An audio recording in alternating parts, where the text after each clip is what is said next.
श्री गणेशाय नमः।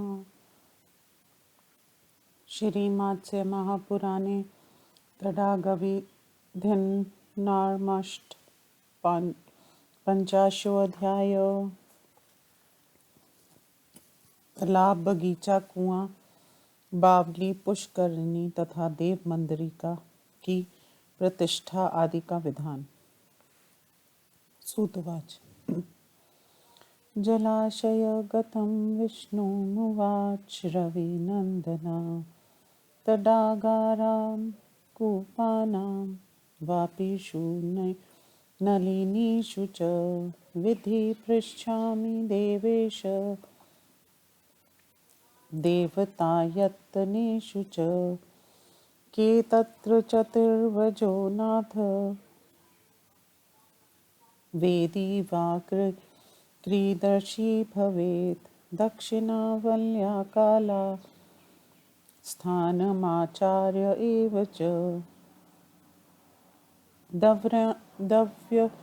द्रव्याणि कानि शस्तानि सर्वमाचक्ष तत्त्वता। मत्स्योवाच। शृणु राजन्महाभावो तडागादिषु यो विधि पुराणो शिवतिहासोऽयं पठ्यते वेदवादिभिः प्राप्य पक्षं शुभं शुक्लं सम्प्राप्ते चोत्तरायणे पुण्य हि विप्रकृतिते कृत्वा ब्राह्मणवाचनं प्रागुदक्रवने देशे तडागस्य समीपता चतुर्हस्तां शुभां वेदी चतुर्स्रां चतुर्मुखां तथा षोडशहस्तस्यानं मण्डपक्ष चतुर्मुख वेद्याश परितो गर्ता रत्नमात्रा स्त्रीमेखला नवसप्ताथवा पञ्च नातिरिक्ता नृपात्मज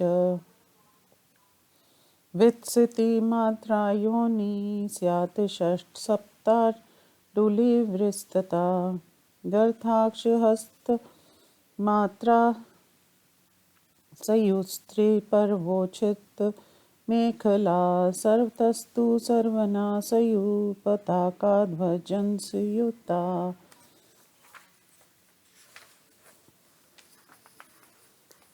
अक्षतोदुम्बरपलक्ष्वट्टशाखाकृतानि तु मण्डपस्य प्रतिदिशं द्वारान् एतानि कारयेत् शुभास्तथाष्टहोतारो द्वारपालास्तथाष्टवे अष्टौ तु जापकाकार्या ब्राह्मणा वेदपारगा सर्वलक्षणसम्पूर्णो मन्त्रविद् विजितेन्द्रिये कुलशीलसमायुक्त पुरोधा स्याद् द्विजोततम्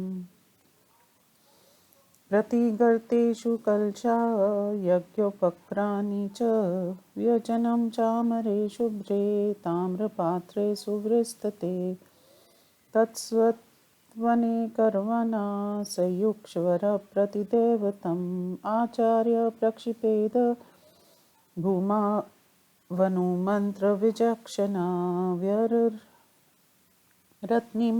यूपा स्यात् शीर्वृक्षविनिर्मिता यजमानप्रमाणो वा संस्थाप्यो भूतिमिच्छता हेमालङ्करणकार्या पञ्चविंशतिर्ऋतिवज कुण्डलानि च हेमानि केयूरकटकानि च तथा रुङ्गले पवित्राणि वासांसि विविधानि च पूजयेत् तु सर्वाना आचार्यो निर्गुणः पुनात्य तदाचयन् संयुक्तमात्मन् शापि यत् प्रियं सौवर्णो कूर्म मकरो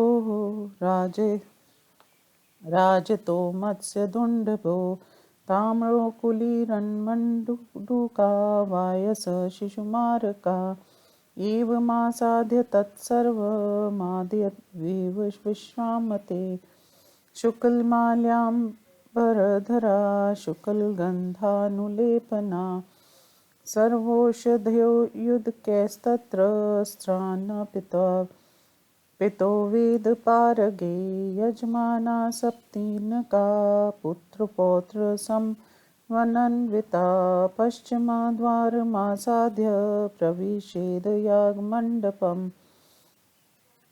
ततो मङ्गलशब्देन भैरिनान्वस्वनेन च चूर्णेन मण्डलं कुर्यात् पञ्चवर्णेन तत्त्वतः षोडशारं तच्छक्रं पद्मगर्भचतुर्मुखं चतुरङ्ग्रं च परितोरवृत्तं मध्ये सुशोभनं वेद्यास्योपरि कत्वा गृहालोकपतिः सन्न्यसेन मन्त्रत् सर्वान् प्रतिदिक्षु विचक्षणा कलशं स्थापयन्मध्ये वारुण्या मन्त्रमाक्षिता ब्राह्मणा च शिवं विष्णु तत्रैव स्थापयेत् बुधा विनायकं च विन्यस कमलाम्बिकां तथा शान्तर्यर्थ सर्वलोकानां भूतग्राम्यसेत् तथा पुष्पभक्षफलैर्युक्तमेवं कृत्वा दिवासनं कुम्भान् सज्जलग्भरस्तान् वासोभिः परिवेष्टयेत् पुष्पगन्धैरलङ्कृत्य द्वारपालान् समन्तता पठध्वमिति तान् ब्रूयादाचार्यस्तवि पूजयेत् ब्रह्मचो पूर्वता स्थाप्यो दक्षिणेन यजुर्विदो सामगो पश्चिमे तदूतरेण तत्त्वथ वर्णनो उदड्मुखो दक्षिणतो यजमानोपाविशेत् यजध्वमिति तान् ब्रूयादो त्रिकान् पुनरेव तु उत्कृष्टमन्त्रजापेन तिष्ठ्वमिति जापकान् एवमादिश्य तान् सर्वान् पयोर्ष्याग्रें समन्त्रवित् जुहुयाद्वारुणे मन्त्रे राज्यं च समिधस्तथा ऋतिविज्ञभर्क्षचात् होत्वं वरुणेरेव सर्वथा गृहेभ्यो विद्युत्वा तथेन्द्राय क्षराय च मरुदयो लोकपालेभ्यो विधिवद् विश्वकर्मणे शान्तिसूतकं च रौद्रं च पाप्मानं च मङ्गलं जपेयुः पौरुषं सूक्तं पूर्वतो ब्रह्मचं पृथक् शाङ्क्ररौद्रं च सौम्यं च कुष्माण्डं जातवेदसं सौरं सूक्तं जपेयस्तु दक्षिणेन यजुर्विदः वैराजं पौरुषं सूक्तं सौपर्णं रुद्रसंहितां शैशवं पञ्चनिधनं गायत्रं जयेष्ठसाम च वामदेव्यभृत्साम रौरवं च रथन्तरं गवाव्रतं च कानवं च रक्षोधं च यम तथा गायेयुः समागराजन् पश्चिमद्वारमाक्षिता आथर्वणश्रोतरत् शान्तिकं पौष्टिकं तथा जपेयुर्मनसा देवमाक्षिते वरुणं प्रभुं पूर्वेद्युर्भितो रात्रावेवं कृत्वा धिवासनं गजाक्षरथ्यावल्मिकात् सङ्गमाद्रग्रोकुलात् वृद्धादाय कुम्भेषु प्रक्षिपे च तथा रोचना च ससीदार्था गन्धं गुल्मेव च सन्वपन्तस्य कर्तव्यं पचगव्यसन्वन्वितं प्रत्येकं तु महान्मैत्रेरेवं कृत्वा विधानता एवं श्रपातिवाहाथ विधियुक्तेन कर्मणा तथा प्रभाते विमलेय सञ्जाते तत्सन्त गवां ब्राह्मणे भये प्रदातव्यमृगया अष्टषष्टिश्च वा पुनः पश्चादशद्वाथ षट्त्रिंशत् पञ्चविंशतिर्पयथत तथा संवत्सरप्रोक्ते शुभे लग्ने सुशोभने वेदशब्देक्ष गान्धर्व वार्धेक्ष विविधे पुनः कनकालङ्कृता कृत्वा जले गां सामगाय च सातेया ब्रह्मणाय विशाम्पते पात्रीमादाय सौवर्णी पञ्चरत्नसंनिवितां ततो निक्षेपैर्मकरमत्स्यादिशैव सर्वशा धृतां चतुर्विधे व्रीप्रवर्धिवेदाङ्गपारगे महानदीजलोपेतां दक्षक्षत्समन्विताम् उत्तराभिमुखी धेनु जलमधेतु कारयेत् आर्तवर्णेन संस्राता पुण्यमार्मेत्यर्थी च आपोहिष्ठेति मन्त्रेण श्रुत्वागत्य च मण्डपं पूजयित्वा सद्यसांस्तु बलिं ध्यात समन्तत पुनर्दिनानि होत्वयं चत्वारि मुनिसत्तमा चतुर्थी कर्म कर्तव्यं देयात्राप्तिशक्तितः दक्षिणा राजशार्दूलवरुक्षमापना तथा कृत्वा तु यज्ञप्रात्नी योग्यपक्राणि च ऋतिवग्भ्यस्तु सम दत्वा मण्डपविभेजत पुनः हेमप्रातिपात्रीं च शय्या च स्थापकाय निवेदयेत् तथा सहस्रं विप्राणां थवाष्टशतं तथा भोजनीयं यथाशक्ति पञ्चाशद्वात्विंशतिः एवमेषु पुराणेषु तडागविधुर्रच्यते कूपवापीषु सर्वासु तथा पुष्करणीषु च एष एव विधिदृष्टः प्रतिष्ठासु तथैव च मन्त्रतस्तु विशेषय स्यात् प्रासदोद्यानभूमिषु अयं तव शक्तावर्धेन विधिदृष्टः स्वयंभुवा अल्पे त्वैकाग्निवत् कृत्वा वित्तषाढ्य धृते निरनाम् प्राविट्काले स्थिते तोये हाग्रिष्ठोमं फलं स्मितं शरत्काले स्थितं यत् स्यात् दुःखफलदायकं वाजपेयातिरात्राभ्यां हेमन्ते शिशिरे स्थितम् अक्षमेधसं प्राह वसन्तसमये स्थितं ग्रीष्मेऽपि तथस्थं तोयं राजसूयाद्विशिष्यते एतान् महाराज विशेष धर्मान् करोति योऽप्ययागमशुद्बुद्धि स याति रुद्राल्यश्माशु पूतकल्पानेनकान् दिवि मोदते च अनेकलोकान् स महात्मादीन् भुक्त्वा परार्धय मङ्गनाभिः सहैव विष्णु परं पदं यत्प्राप्नोति तद्योग बलेन भूय। श्रीमत्स्य महापुराणे तडाग विधि निर्माणाष्टपञ्चाशोऽध्याय। हिंदी अनुवाद।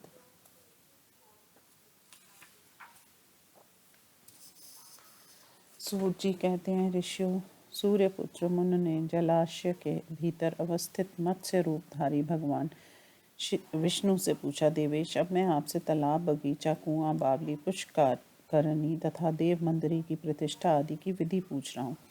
नाथ, इन कार्यों में रीतिवज कैसे होना चाहिए? वेदी किस प्रकार की बनती है? दक्षिणा का प्रमाण कितना होता है? समय कौन सा उत्तम होता है? स्थान कैसा होना चाहिए? आचार्य किन किन गुणों से युक्त हों तथा कौन से पदार्थ प्रशस्त माने गए हैं? ये सब हमें यथार्थ रूप से बतलाइए। मत्स्य भगवान ने कहा, महाभू राजन, सुनो। तालाब आदि की प्रतिष्ठा को जो विधान है उसका वेदांतों ने पुराणों में इस रूप में वर्णन किया है। उत्तरायण आने पर शुभ शुक्ल पक्ष में ब्राह्मण द्वारा कोई पवित्र दिन निश्चित करा ले। उस दिन ब्राह्मणों का वरण करे और तालाब के समीप, जहाँ की भूमि पूर्वोत्तर दिशा की ओर ढालू हो, 4 हाथ लंबी और उतनी ही चौड़ी चकोर सुंदर वेदी बनाए। वेदी सब ओर समतल हो और उसका मुख चारों दिशा में हो। फिर 16 हाथ का मंडप तैयार कराएं, जिसके चारों ओर एक दरवाजा हो। वेदी के सब ओर कुंडों का निर्माण कराएं। नृप नंदन कुंडों की संख्या 9, 7 या 5 होनी चाहिए, इससे कम बेशी नहीं। कुंडों की लंबाई चौड़ाई एक एक अरित्र की हो तथा वे सभी 3-3 मेखलाओं से शुभ शोभित हों। उनमें यथास्थान योनि और मुख भी बने होने चाहिए। योनि की लंबाई 1 बिता और चौड़ाई 6-7 अंगुल की हो तथा कुंड की गहराई 1 हाथ। मेखलाएं 3 पर्व ऊंची होनी चाहिए, चारों ओर से एक समान एक रंग की बनी हो। सबके समीप ध्वजा और पताकाएं लगाई जाए। मंडप के चारों ओर क्रमश पीपल, गूलर, पाकड़ और बरगद की शाखाओं के दरवाजे बनाए जाएं। वहाँ 8 होता है, 8 द्वारपाल तथा 8 जप कराने वाले ब्राह्मणों का वरण किया जाए। वे सभी ब्राह्मण वेदों की पारगामी विद्वान होने चाहिए। सब प्रकार के शुभ लक्षणों से संपन्न, मंत्रों के ज्ञाता, जितेंद्र, कुलीन, शीलवान एवं श्रेष्ठ ब्राह्मण को ही इस कार्य में पुरोहित पद पर नियुक्त करना चाहिए। प्रत्येक कुंड के पास कलश, यज्ञ सामग्री, पंखा, 2 चंवर और 2 दिव्य एवं विस्तृत ताम्र पात्र प्रस्तुत रहें। तदनंतर प्रत्येक देवता के लिए नाना प्रकार की चरूप, पुरोडास, खीर, दही, अक्षत आदि उत्तम भक्ष्य पदार्थ उपस्थित करें। विद्वान आचार्य मंत्र पढ़कर उन सामग्रियों को पृथ्वी पर सब देवताओं को समर्पित करे। 3 अरित्र के बराबर एक यूप यज्ञ स्तंभ स्थापित किया जाए, जो किसी दूध वाले वृक्ष, वट, पाकड़ आदि की शाखा का बना हुआ हो। ऐश्वर्य चाहने वाले पुरुष को यजमान के शरीर के बराबर ऊंचा यूप स्थापित करना चाहिए। उसके बाद 25 ऋत्विजियों का वरण करके उन्हें सोने के आभूषणों से विभूषित करें। सोने के बने कुंडल, बाजूबंद, कड़े, अंगूठी, पवित्री तथा नाना प्रकार के वस्त्र, ये सभी आभूषण आदि प्रत्येक ऋतिवज को बराबर बराबर दें और आचार्य को दूना अर्पण करें। इसके सिवा उन्हें शैया तथा अपने को प्रिय लगने वाली अन्याय वस्तुएं भी प्रदान करें। सोने का बना हुआ कछुआ और मगर, चांदी के मत्स्य और दुडुम्भु, गिरगिट, तांबे के केकड़ा और मेढक तथा लोहे के 2 सूंस बनवाएं और सबको सोने के पात्र में रखें। राजन, इन सभी वस्तुओं को पहले से ही बनवाकर ठीक रखना चाहिए। इसके बाद यजमान वेद यज्ञ विद्वानों की बताई हुई विधि के अनुसार सर्वौषधि मिश्रित जल से स्नान करके श्वेत वस्त्र और श्वेत माला धारण करे। फिर श्वेत चंदन लगाकर पत्नी और पुत्र पौत्रों के साथ पश्चिम द्वार से यज्ञ मंडप में प्रवेश करे। उस समय मांगलिक शब्द होने चाहिए और भेरी आदि बाजे बजने चाहिए। तदंतर विद्वान पुरुष 5 रंग के चूर्ण से मंडल बनाएं और उसमें 16 अरों से युक्त चक्र चिह्नित हो करें। उसके गर्भ में कमला का आकार बनाएं। चक्र देखने में सुंदर और चकोर हो, चारों ओर से गोल होने के साथ ही मध्य भाग में अधिक शोभायमान दिख पड़ता हो। बुद्धिमान पुरुष उस चक्र को वेदी के ऊपर स्थापित कर उसके चारों ओर प्रत्येक दिशा में मंत्र पाठ पूर्वक ग्रहों और लोकपालों की स्थापना करे। फिर मध्य भाग में वरुण संबंधी मंत्र का उच्चारण करते हुए एक कलश स्थापित करे और उसी के ऊपर ब्रह्मा, शिव, विष्णु, गणेश, लक्ष्मी तथा पार्वती की भी स्थापना करें। इसके पश्चात संपूर्ण लोकों की शांति के लिए भूत समुदाय को स्थापित करें। इस प्रकार पुष्प, नैवेद्य और फलों के द्वारा सबकी स्थापना करके उन सभी जलपूर्ण कलशों को वस्त्रों से आवेष्टित कर दें। फिर पुष्प और चंदन के द्वारा उन्हें अलंकृत कर द्वार रक्षा के लिए नियुक्त ब्राह्मणों से स्वयं आचार्य वेद पाठ करने के लिए प्रेम से कहें। पूर्व दिशा की ओर 2 ऋग्वेदी, दक्षिण द्वार पर 2 यजुर्वेदी, पश्चिम द्वार पर 2 सामवेदी तथा उत्तर द्वार पर 2 अथर्ववेदी विद्वानों को रखना चाहिए। यजमान मंडल के दक्षिणा भाग में उत्तराभिमुख होकर बैठें और ऋत्वजों से पुण्य आचार्य कहें, आप यज्ञ प्रारंभ करें। तत्पश्चात वह जप करने वाले ब्राह्मणों से कहें, आप लोग उत्तम मंत्र का जप करते रहें।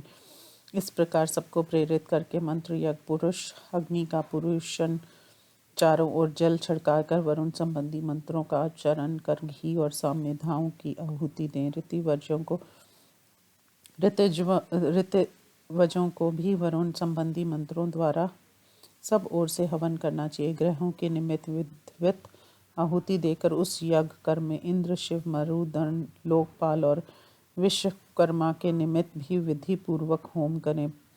पूर्व द्वार पर नियुक्त ऋग्विदी ब्राह्मण शांति सूतक, रुद्र सूतक, पवमान सूतक, ऋग्वेद सुमंगल सूतक तथा पुरुष सूतक का पृथक पृथक जप करें। दक्षिण द्वार पर स्थित यजुर्वेदी विद्वान इंद्र, रुद्र, सोम, कुष्मांड, अग्नि तथा सूर्य संबंधी सूतों का जाप करें। राजन, पश्चिम द्वार पर रहने वाले सामवेदी ब्राह्मण विराज साम, पुरुष सूतक, सुपर्ण सूतक, रुद्र संहिता, शिशु सूतक, पंचनी निधन सूतक, गायत्र साम, ज्येष्ठ साम, वामदेव साम, बृहत साम, रौरव साम, रथंतर साम, गोव्रत, कानव सूक्त साम, रक्षोधन और यम संबंधी सूक्तों का गान करें। उत्तर द्वार के अथर्ववेदी विद्वान मन ही मन भगवान वरुण देव की शरण ले शांति और पुष्टि संबंधी मंत्रों का जप करें। इस प्रकार पहले दिन मंत्रों द्वारा देवताओं की स्थापना करके हाथी और घोड़े के पैरों के नीचे की जिस पर रथ चलता हो ऐसी सड़क की, बॉम्बे की, दो नदियों के संगम की, गौशाला की, साक्षात गांवों की, पर पैर के नीचे तक चौराहे की मिट्टी सप्त मृत्तिका लेकर कलेशों में छोड़ दें। उसके बाद सर्वौषधि गोरोचन, सरसों के दाने, चंदन और गूगल भी छोड़े। फिर पंचगव्य, दधी, दूध, घी, गोपर और गोमूत्र मिलाकर उन कलशों जल से यजमान का विधि पूर्वक अभिषेक करें। इस प्रकार प्रत्येक कार्य महामंत्रों के उच्चारण पूर्वक विधि सहित करना चाहिए। श्रेष्ठ मुनियों, इस प्रकार शास्त्र विहित कर्म द्वारा रात्रि व्यतीत करके निर्मल प्रभात का उदय होने पर व्रती हवन के अंत में ब्राह्मणों को 100, 68, 50, 36 अथवा 25 गौ दान करें। राजन, तदंतर ज्योतिषी द्वारा बतलाए गए शुद्ध एवं सुंदर लगन आने पर वेद पाठ, संगीत तथा नाना प्रकार के बाजों की मनोहर ध्वनि के साथ एक गौ का सुवर्ण से अलंकृत करके तालाब के जल में उतारें और उसे सामगान करने वाले ब्राह्मणों को दान कर दें। तत्पश्चात पंचरत्नों से युक्त सोने का पात्र लेकर उसमें पूर्वोक्त मगर और मछली आदि को रखें और उसे किसी बड़ी नदी मंगाए हुए जल से भर दें।